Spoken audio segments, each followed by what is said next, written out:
கொஞ்சம் கமல்ஹாசன் பேசுற மாதிரி இருக்கலாம் அறிவில்லையான்னு கேக்குறது அது வேற விஷயம். பட் அறிவுங்கிறது உள்ள இருக்கு, அது செயல்படுதா இல்லையாங்கிறதா.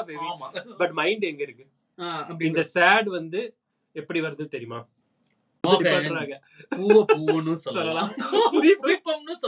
அதே மாதிரி பிரெயின் சொல்லலாம், சில பேர் கிட்னின்பாங்க. கிட்டத்தட்ட ஒரு ஒன் சைடு லவ் மாதிரி தான் அது. வாட் இஃப் நான் இந்த ஷோல இப்ப சொல்றேன், அப்படிலாம் ஒண்ணுமே கிடையாது. சோல்ஜர் வந்து என்னதான் அவனுக்கு அந்த செல்ஃப் கான்சியஸ் மைண்ட் இருந்தாலும் அந்த டைம்ல வந்து நம்ம நாட்டை காப்பாத்துன்னு சொல்லிட்டு நம்ம உயிரே போக போதுன்னு அவனுக்கு தெரியும். இருந்தாலும் அந்த இடத்துக்கு அவன் போவான்.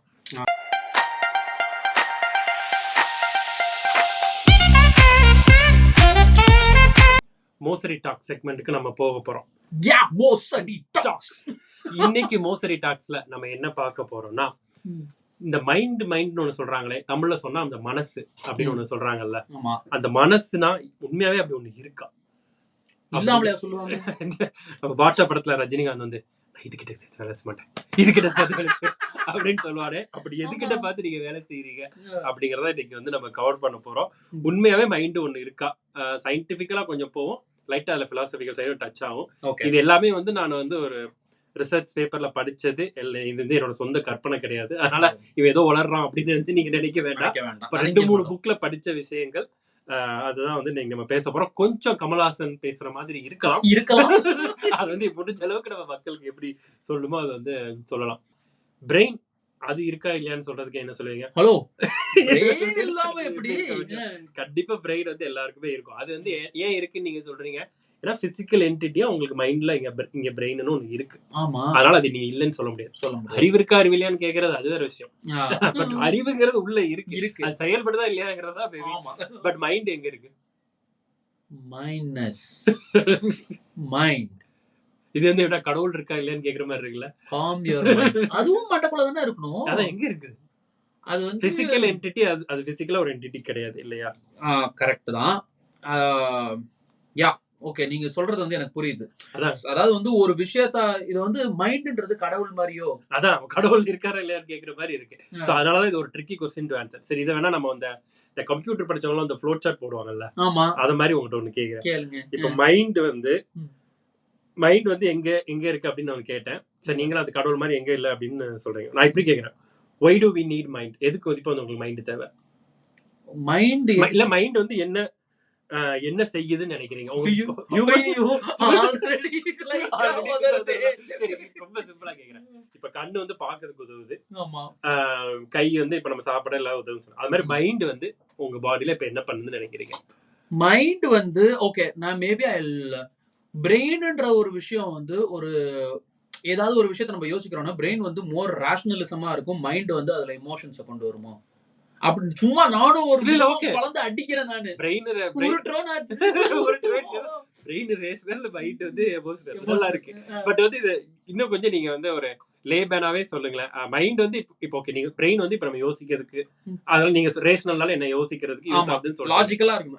மைண்ட் வந்து எமோஷனலா இருக்கணும். Super answer actually. சோ அந்த மைண்ட் வந்து ஒரு எமோஷனல், ஒரு எக்ஸாம்பிள் ஆஃப் எமோஷனல் சொல்லுங்களேன். அழுகை சாட், ஹாப்பி. இந்த சேட் வந்து எப்படி வருது தெரியுமா?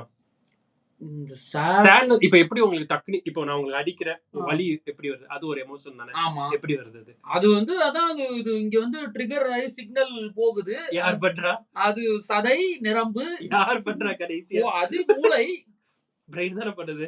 அப்புறம் இதுக்கு மைண்டுக்கு என்ன சம்பந்தம்? பிரெயின் வந்து உனக்கு பலிக்குது அப்படின்னு தான் சொல்லுது. மைண்ட்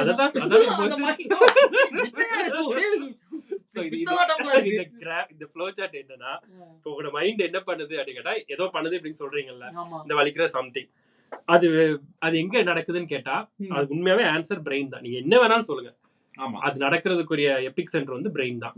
அப்ப எதுக்கு மைண்ட்? பிரெயின் தானே பண்ணுது அப்படிங்கிற மாதிரி வந்து சயின்டிஸ்ட் வந்து ஒரு மாதிரி சொல்லி கூட்டு வந்து பண்றாங்க.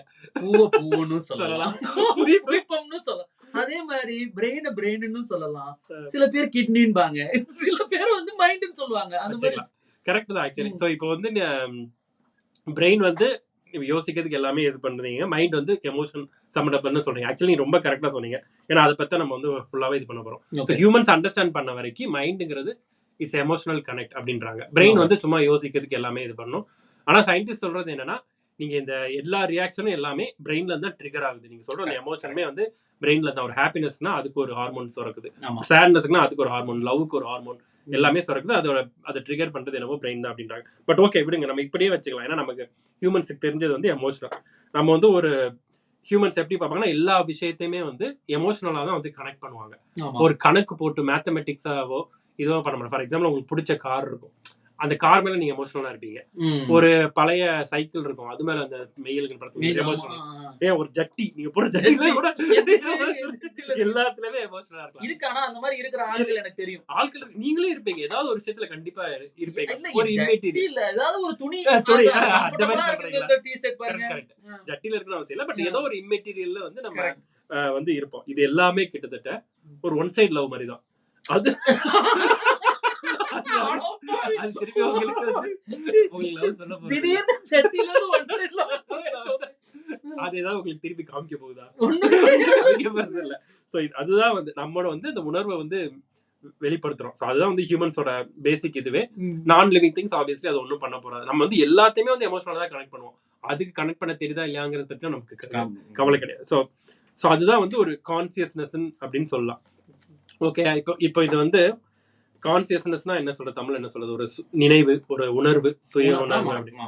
இப்போ இன்னொரு அடுத்த கொஸ்டின் வந்து இதை கனெக்ட் பண்றதுக்காக உங்களுக்கு கேட்கிறேன். மனிதனையும் மிருகத்தையும் பிரிக்கிற விஷயம் எதுன்னு நினைக்கிறீங்க? ஆறாம் அறிவு இல்ல, ஏழாம் அறிவு. ஆறாம் அறிவு. அது ஆறாம் அறிவு என்னது? ஆறாம் அறிவு வந்து அதாவது வந்து சிந்திக்க கூடியது. அதாவது வந்து அனிமல்ஸ்லாம் சிந்திக்காதா?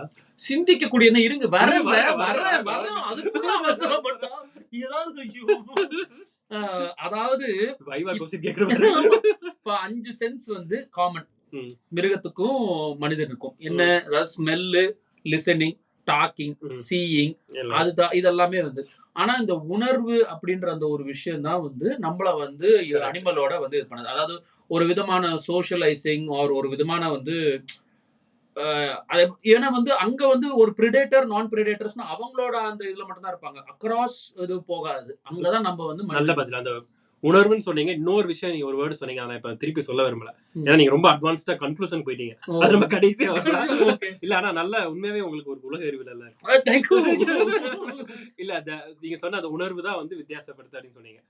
வாட் இஃப் நான் இந்த ஷோல இப்ப சொல்றேன் அப்படிலாம் ஒண்ணுமே கிடையாது அப்படின்னு நான் ஒரு டீபக் அப்படின்னு சொன்னா என்ன எப்படி எல்லாரும் கேவலமா தான் பார்க்க போறாங்க. அதாவது கான்சியஸ் அப்படிங்கிறது வந்து நான் இல்லைன்னு சொல்ல வரல, கண்டிப்பா நமக்கு இருக்கு உணர்வு. அது இல்லைன்னு சொன்னா நான் பைத்தியக்காரன். ஆனா விலங்குக்கும் அதே தான் இருக்கு அப்படின்னு சொன்னா உங்களால நம்ப முடியுமா? நமக்கும் விலங்குக்கும் பெரிய வித்தியாசம் கிடையாது இந்த கான்சியஸ்னஸ்ல. அதனாலதான் நம்மள வந்து நம்மளே வந்து சோஷியல் அனிமல் அப்படின்றோம். we are just a social animal. மறுபடியும் கன்க்ளூஷன் வரீங்க, நம்ம அப்புறம் போவோம். இல்ல ஆக்சுவலி ரொம்ப கரெக்டா சொல்றீங்க. பட் இந்த இது வந்து நான் சொன்னா இது வந்து எல்லாரும் எப்படி ஏத்துக்குவாங்கன்னு நினைக்கிறீங்களா? அதாவது அனிமல்ஸ்க்கும் நமக்கு இருக்க கான்சியஸ்னஸ் ஒண்ணுதான். மேபி நம்ம சோஷியல் அனிமல். ஓகே, அப்ப அனிமலும் சோஷியலா இல்லையாங்கிற ஒரு கேள்வி வருது. சொல்ல போனா சிம்பான்சி எலிஃபண்டும் அவ்வளவு ஒற்றுமையா இருக்கக்கூடிய 2 மிருகங்கள், அதுவும் சோஷியலா தான் இருக்கு. ஏன் அப்ப அது சோஷியல் அனிமல் இல்லையா? அதாவது நான் ஒரு எக்ஸாம்பிள் சொல்லுவேன். சரி சொல்லுங்க. ஒரு எக்ஸாம்பிள் சொல்றேன், தேவையில்லை நம்ம கட் பண்ணிக்கலாம். ஒரு எக்ஸாம்பிள் சொல்றேன் நானு. இப்போ எப்படின்னா வந்து நம்ம வந்து சிறு வயதில் இல்ல வந்து சிறு வயதிலோ ஏதோ ஒண்ணு நம்ம ஊர்ல இருக்கும் போது இப்போ வந்து இது எப்படி சொல்றதுன்னே எனக்கு கொஞ்சம் சங்கோஜமா இருக்கு. இருந்தாலும் நான் சொல்றேன். 2 நாய்ங்க இருக்கு, 2 தெரு நாய்ங்க இருக்கு. அவங்க ஏதோ பண்றாங்க. என்ன வந்து ஒரு மனிதர்கள் 4 செவுத்துக்குள்ள 4 இதா இருக்கும் போது நம்ம வந்து ஒரு விஷயங்கள் பேசுறோம் பண்றோம்ன்றத அதுங்க வந்து அது வந்து நம்மளோட ஒரு அங்கதான் அந்த பிரிவு ஏற்படுதோ. அந்த பிரிவு வந்து நம்மளோட கல்ச்சரல் திங்கிங். அதனால நீங்க ஆதிவாசி காட்டு மனிதர்கள் எப்படி இருந்தாங்கன்னு நினைக்கிறீங்க? சரி, அதோட ஓகே, நீங்க சொல்ற எக்ஸாம்பிள் எனக்கு புரியுது, ஐ அண்டர்ஸ்டாண்ட் பண்ணிக்கிறேன். பட் ஓகே, இந்த ஆனா உணர்வு, அந்த உணர்வு அவங்களுக்கு இருக்கு, நாய்க்கும் இருக்கு, நமக்கு இருக்குங்கிறத நான் சொல்றேன். எங்க பண்றோம் அப்படிங்கறத ஒரு பேஷனேட் யங்ஸ்டர் லவர் வந்து ஒரு பஸ் ஸ்டாண்ட்ல கூட பயங்கரமா இந்த மாதிரி கிஸ் பண்ணக்கூடிய வாய்ப்பு இருக்கு. ஒரு சோல்ஜர் வந்து என்னதான் அவனுக்கு அந்த செல்ஃப் கான்சியஸ் மைண்ட் இருந்தாலும் அந்த டைம்ல வந்து நம்ம நாட்டை காப்பாத்துன்னு சொல்லிட்டு நம்ம உயிரே போக போதுன்னு அவனுக்கு தெரியும், இருந்தாலும் அந்த இடத்துக்கு அவன் போவான். அது வந்து அவன் செல்ஃப் கான்சியஸ் எல்லாம் விட்டுதான் அது வந்து அவன் பண்றான். சோ இந்த மாதிரி மனிதனும் பல நேரங்கள்ல இந்த மாதிரி முடிவு எடுக்கிறதும் உண்டு. ரேஷனல் திங்க் பண்ணி பாத்தீங்கன்னா ஸ்டூபிட் டிசிஷன் அப்படிங்க, ஆனாலும் நம்ம பண்ணுவோம். ஒரு ரோட்ல வந்து நீங்க உங்க யாரோட குழந்தை, உங்க குழந்தை சொல்ல யார் குழந்தை நிக்க, ஒரு அம்மா இருக்காங்க, டக்குன்னு அங்க இருந்து கார் ஸ்பீடா வருது, 100% உங்க பிரெயினுக்கு தெரியும் நீங்க போனா அதை காப்பாற்ற முடியாது. ஆனாலும் போய் நீங்க பண்ணுவீங்க. பண்ணுவோமா இல்லையா? கொஞ்சம் சீரியஸா போதுல.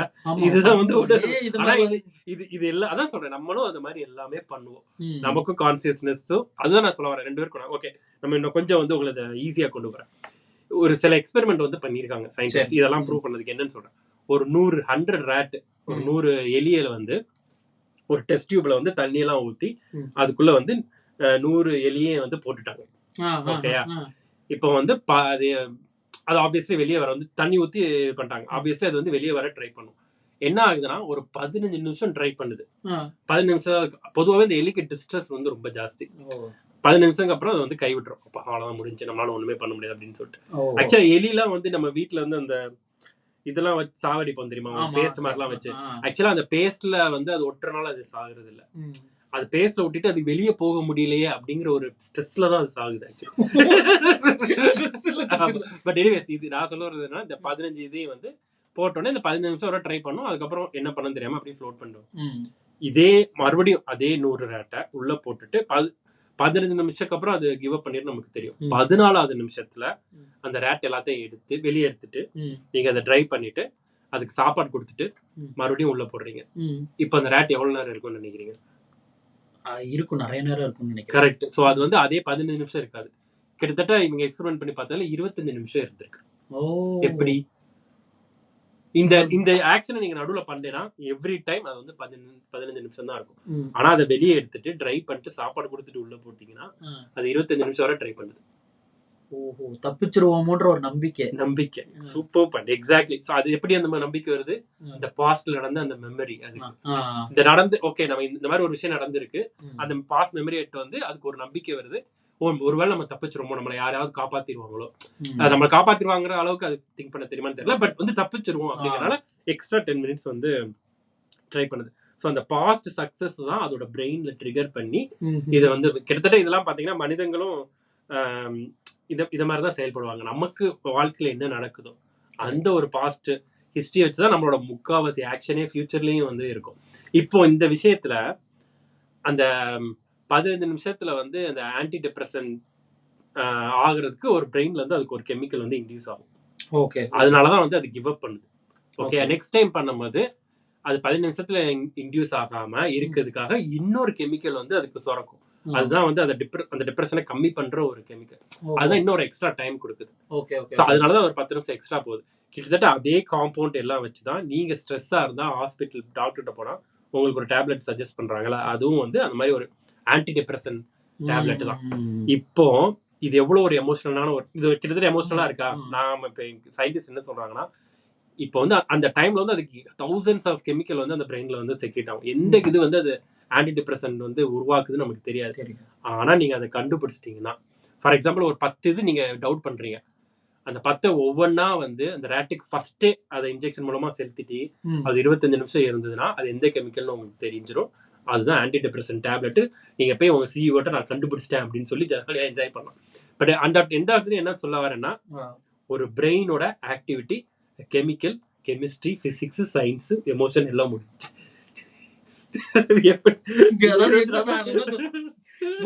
அறிவு கண்ட திறந்துட்டீங்க. இல்ல இது வந்து புரிவாரே தெரியல. புரியலன்றதோட இதுல வந்து இன்னொரு ஒரு முக்கியமான விஷயம். இப்ப நம்ம ஆரம்பிச்சது வந்து இந்த மைண்ட் அப்படின்றதுல ஆரம்பிச்சோம். அப்ப கடைசி வரை வந்து இப்ப மைண்ட்ன்றது ஏன் உருவானுச்சு, அது ஏன் மனிதன் வந்து மைண்ட் அப்படின்ற ஒரு ஆஸ்பெக்ட்ல மனசாட்சி அப்படின்னு ஏன் சொல்றான், இல்ல வந்து ஒரு ஏதாவது நம்மளுக்கு வந்து ஒரு சோகமான விஷயம் நடந்தா இந்த நெஞ்ச அழுத்தம், நெஞ்ச அடைக்குது, அந்த வந்து வெயின் இழுக்குது, உள்ள புடிச்ச அறுக்குது. கரெக்ட். சோ இந்த மாதிரி நம்ம வந்து பேசிட்டு இருக்கோம் இல்லையா? சோ இத மாதிரி இன்னும் ரொம்ப கண்டென்ட் இத மாதிரி போடணும், நம்ம யூடியூப் பார்த்துட்டு இருக்கோம், இத மாதிரி போடணும்னு நினைச்சாங்கன்னா ஃபர்ஸ்ட் நீங்க தயவுசெய்து சப்ஸ்கிரைப் பண்ணுங்க. எங்க சேனலுக்கு சப்ஸ்கிரைப் பண்ணுங்க. எங்களுக்கு அது ஹெல்ப்ஃபுல்லா இருக்கும். நம்மளும் வந்து பல இத மாதிரி கண்டென்ட்ஸ் வந்து கொடுக்கலாம். ஓகே.